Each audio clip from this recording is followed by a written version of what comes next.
Thor, thank you so much for doing this interview with me. For folks who are listening or watching this whole interview on Rudy Blair Entertainment Media, you're one of the smart men. I can't even say this. One of the smart ones. You reached out to me, man. You emailed me, let me know what was happening. That's why we're doing this interview right now, man. You love the business. You love music. Like, what is it about this whole thing that just is such a strong passion for you?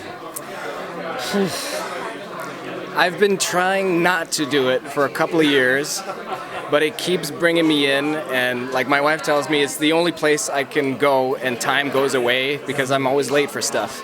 I love that, man. It's like that Al Pacino scene, every time I leave, they pull me back in kind of thing, though.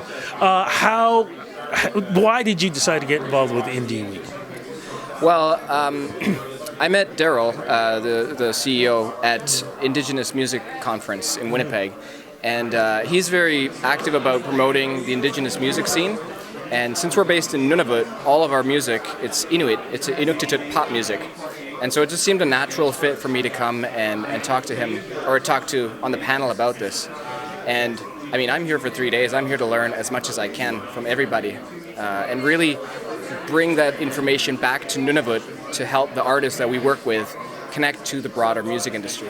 I love this, especially for the last, I'd say, definitely the last 5-6 years. Indigenous music has really been, I don't want to say emerging, I want to say getting more respect and deserving respect too. How do you think that transition has been going on with Indigenous music into the popular mainstream? Oh, I totally think it's underground still. I think there's going to be a huge explosion. And I mean, I'm a music producer by trade, but I read a lot of economics books, and there's a scarce supply of, really awesome Indigenous music, and there's a huge market for it. And it's so unique, and I mean, every song, every story is one of a kind. And there's some amazing talent out there that hasn't been brought to light yet, and that's what we're trying to do. You're working with talent right now. Oh, for sure. Who are some of the people you're working with right now? So, I mean, our first artist was Kelly Fraser. We worked on her sophomore album, Sedna, which was Juno nominated. And since then, we've worked with a few other artists, Angela Amawalik, there's Asiva, and we've actually brought them back after they release albums to teach workshops on songwriting and music production. So we're really trying to reach as many Nunavummiut as we can and help build an infrastructure and a knowledge base in music. When you say knowledge base, it's also understanding the business side of things, correct? Absolutely, yeah. And also giving them access to a studio. To each community we go to, we donate a studio because, as a 15-year-old kid, I had access to a small but, workable recording studio. And I went nuts on it, and I've built my whole career around it. So it can make a big difference. You know what, man? When I think about back in the day myself too, at that age and with equipment, it's like there was something magical about that. Just because every note, everything that you had, like something just changed you. What was it about it for you, though? The love of music and where all that began for you. What was it for you? Well, my family is Scandinavian, and so growing up there was a lot of songs. And in the culture, there are a lot of songs.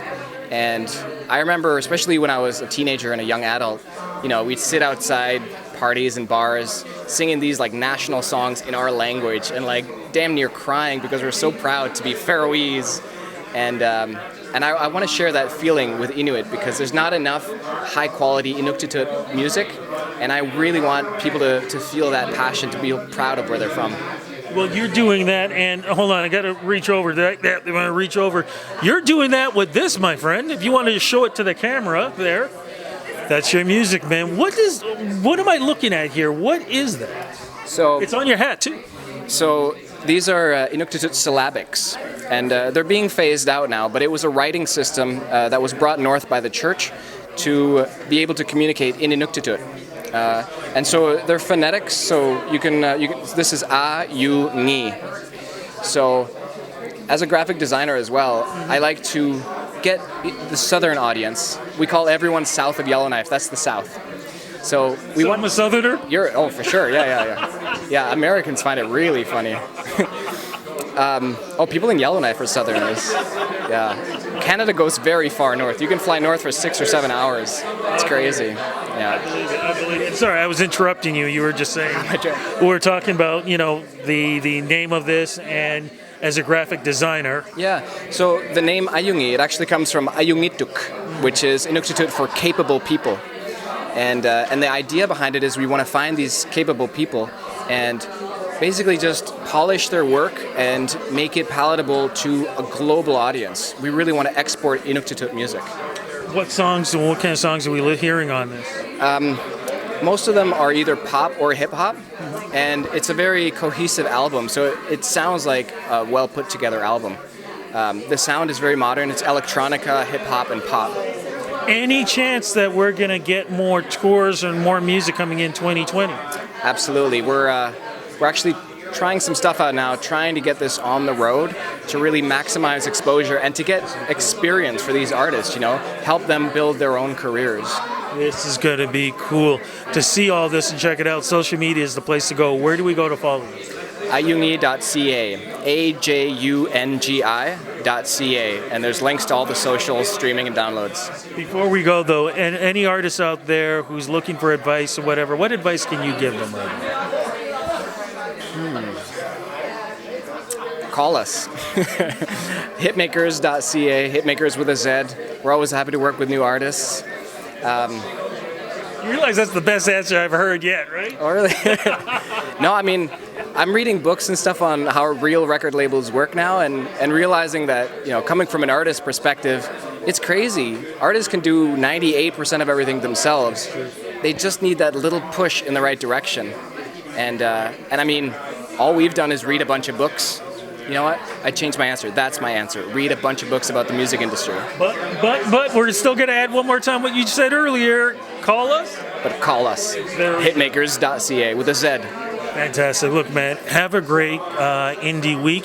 Any chance I'm going to see you here for CMW? Absolutely. I will be here. All right, man. Looking forward to that, too. Let's get together, grab a beer, coffee, whatever is down.